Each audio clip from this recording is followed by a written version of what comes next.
할렐루야. 오늘은 9월 15일입니다.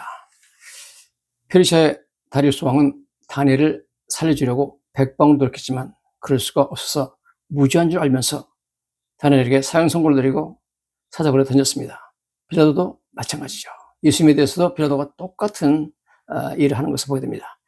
자, 먼저 다니엘서 6장에 보면 이렇게 나와 있습니다. 무리들이 모여서 다니엘이 자기 하나님 앞에 기도하며 간구하는 것을 발견하고 이에 그들이 나아가서 왕의 금령에 관하여 왕께 아뢰되 왕이여, 왕이 어떤 이미 금령에 왕의 도장을 찍어 이제부터 30일 동안 누구든지 왕 외에 어떤 신에게나 사람에게 구하면 사자굴에 넣기로 하지 않았나이까. 왕이 대답하여 이르되 이 일이 확실하니 메대와 바사에 고치지 못하는 규례라 하니라. 무슨 말이냐 하면 이 페르시아 고관들이 다니엘이 총리가 되니까 시기하고 실투해가지고 다니엘을 죽이려고 모함합니다. 그래서 무슨 법을 만들었냐면 앞으로 한 달 동안 누군지 다리오 왕 외에 다른 신에게 기도하는 자는 사자굴에 던져넣는다 하는 법을 만들어가지고 고칠 수 없는 규례로서 왕의 서명을 받았습니다. 자, 그러고 나서 다니엘이 금령에 도장이 찍힌 것을 알고도 계속 기도하니까 그것을 가지고 왕한테 가서 말하면서 왕의 명령을 어겼습니다. 사자굴에 던져내야 됩니다. 이렇게 얘기하는 거죠.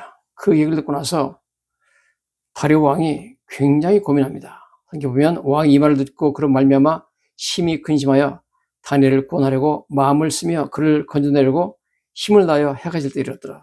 다니엘을 죽이지 않고 살려내려고 엄청나게 노력하죠. 백방으로 노력합니다. 그러나 자기가 이미 서명한 법이 있고 고치지 못하기 때문에 할 수가 없습니다. 왕이 궁에 들어가서 밤이 새도록 금식하고 그 앞에 오락을 그치고 잠자기를 마다하니, 여러분 대단한 지금 괴로움을 표현하고 있죠. 금식했습니다. 그 다음에 오락을 그쳤고 잠도 잤습니다. 밤새도록. 이튿날 왕이 새벽에 급히 일어나 사자굴로 가서 다니엘이 든 굴에 가까이 이르러 슬피 소리질러 다니엘에게 묻되 살아계시는 하나님의 종 다니엘아, 네가 항상 섬기는 네 하나님이 사자들에게서 능히 너를 구원하느냐 하니라. 다니엘이 왕에게 이르되 왕이여, 원하건대 왕은 만수무강하옵소서. 나의 하나님이 그의 천사들을 보내어 사자들의 입을 봉하였으므로 사자들이 나를 상하지 못했습니다. 여러분, 왕은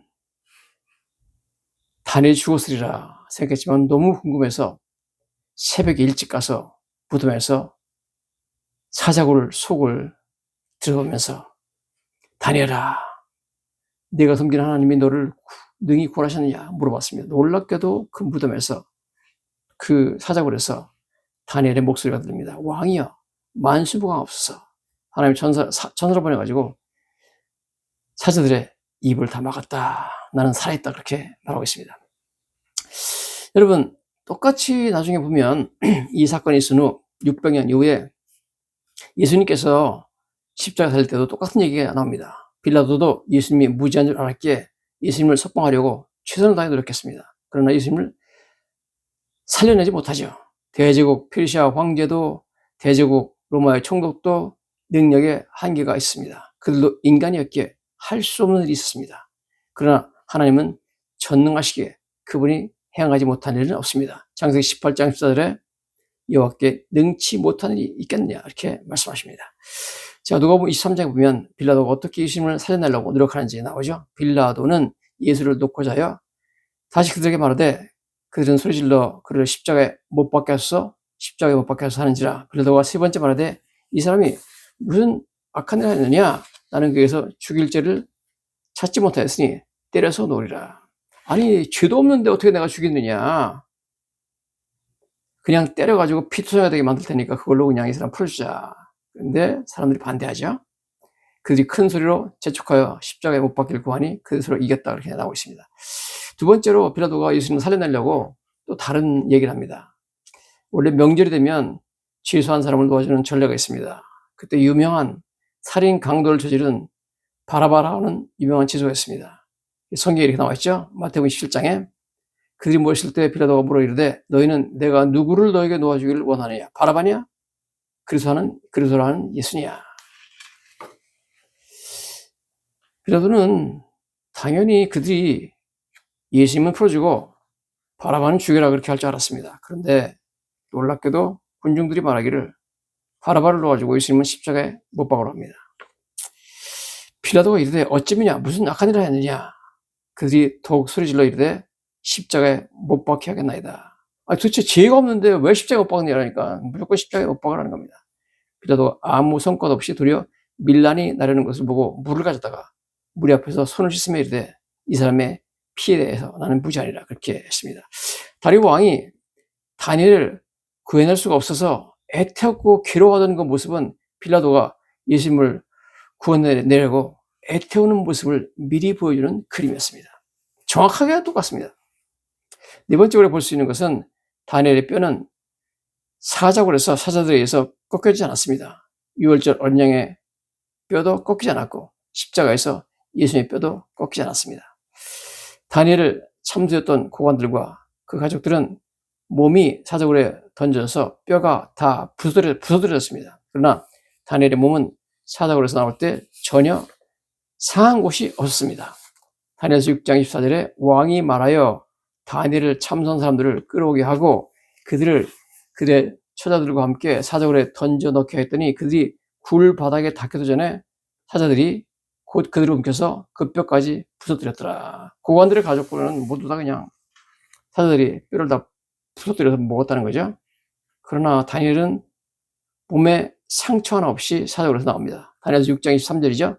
하나님이 이미 그의 천사들을 보내어 사자들의 입을 봉하셨으므로 사자들이 나를 상해하지 못하였사오니 이는 나의 무지함이 그 앞에 명백함이오며 나는 왕에게 해를 끼치지 아니하였나이다. 그리고 왕이 심히 기뻐서 명하여 다니엘을 굴에서 올리라 하며 그들이 다니엘을 굴에서 올린즉 그의 몸이 조금도 상하지 아니하였더라 이렇게 나옵니다. 와, 놀랍죠? 다니엘의 뼈가 부러지지 않았다는 것은 중요합니다. 왜냐하면 예수님께서 십자가에 달리실 때 예수님의 좌우에 있던 강도들의 뼈는 꺾였으나 예수님의 뼈는 꺾이지 않으므로 메시아에 대한 성경 예언이 성취되었기 때문입니다. 예수님의 뼈가 꺾였다면 예수님은 인류의 메시아적 구원자가 될 수가 없습니다. 왜냐하면 시편 34편 20절에 메시아에 대해서 이렇게 말합니다. 그의 모든 뼈를 보호하시며 그 중에 하나도 꺾이지 아니하도다. 하나님께서 다니엘의 뼈를 보호하신 것처럼 예수님의 뼈를 보호하셨습니다. 하나도 꺾이지 않도록. 자, 그래서 성경에 보면 먼저 유월절 어린 양, 출애굽할 때 어린 양에 대해서 이렇게 나오죠. 출애굽기 12장 46절에 한 집에서 먹되 그 고기를 조금도 집 밖으로 내지 말고 뼈도 꺾지 말지며, 즉 유월절 어린 양의 뼈는 꺾지 말라고 하나님께서 명령하셨습니다. 이것은 앞으로 1500년 후에 오실 진정한 유월절 어린 양 예수님의 뼈가 꺾이지 않을 것을 미리 보여주는 그림이었습니다. 고린도전서 5장 7절에 우리의 유월절 어린 양 곧 그리스도께서 희생되었느니라. 예수님은 유월절 어린 양이라는 거죠. 자, 어떻게 해가지고 예수님 뼈가 꺾이지 않았는지 스토리가 나오죠. 요한복음 19장 36절에 군인들이 가서 예수와 함께 못 박힌 첫째 사람과 그 다른 사람의 다리를 꺾고 예수께 이르러서는 이미 죽으신 것을 보고 다리를 꺾지 아니하고 그 중에 한 군인이 창으로 옆구리를 찌르니 곧 피와 물이 나오더라. 이를 본 자가 증언하였으니 이 증언이 참이라. 그가 자기가 말하는 것이 참인 줄 알고 너희로 믿게 하려 함이라. 이 일이 일어난 것은 그 뼈가 하나도 꺾이지 아니하리라 한 성경을 응하게 하려 함이라. 이렇게 성경에 나와 있습니다. 여러분, 다니엘의 뼈가 사자들에 의해서 전혀 꺾이지 않은 것은 앞으로 600년 후에 오실 예수님의 뼈가 십자가에서 꺾이지 않을 것을 미리 보여주는 그림이었습니다. 놀랍죠, 여러분?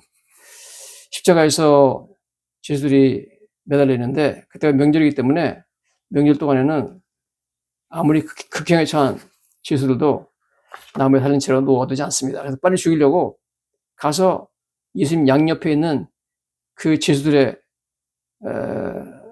상태를 보니까 아직 살아있거든요. 그래서 군인들이 가가지고 다리를 꺾어가지고 빨리 죽여버렸습니다. 그래서 예수님을 보니까 벌써 돌아가 있어요. 그래서 뼈를 꺾지 않았습니다. 기적적으로 예수님의 뼈는 꺾이지 않았고, 그러므로 예수님은 그 뼈를 하나님이 보호하시고 꺾이지 않는다는 그 메시아에 대한 예언을 성취하시면서 돌아갔습니다. 놀랍게 다니엘의 뼈가 하나도 꺾이지 않았던 이 사건은 다니엘이 그런 일을 당한 후에 600년 후에 오실 예수님의 뼈가 십자가에서 전혀 꺾이지 않을 것을 미리 보여주는 그림이었습니다. 자, 결론입니다. 페르시아의 모든 사람들은 이제 다니엘은 끝났다, 사자굴에 던져졌으니 절대 살아나올 수 없다고 생각했습니다. 그러나 새벽에 다니엘은 살아났습니다. 사람들이 이제 예수님은 끝났다고 생각했습니다. 그러나 주님은 죽음을 이기시고 3일 만에 살아나셨으며 이제도 세세토록 살아계십니다. 굶주린 사자들의 입을 봉하실 수 있는 능력은 전능하신 하나님에게만 있습니다. 우리도 예수님만 믿으면 하나님의 능력을 힘입어 죽음을 이기고 다니엘처럼, 예수님처럼 다시 살아서 영생하게 됩니다. 믿는 자는 모든 죄를 용서받고 영생을 선물로 받게 되는 것입니다. 할렐루야.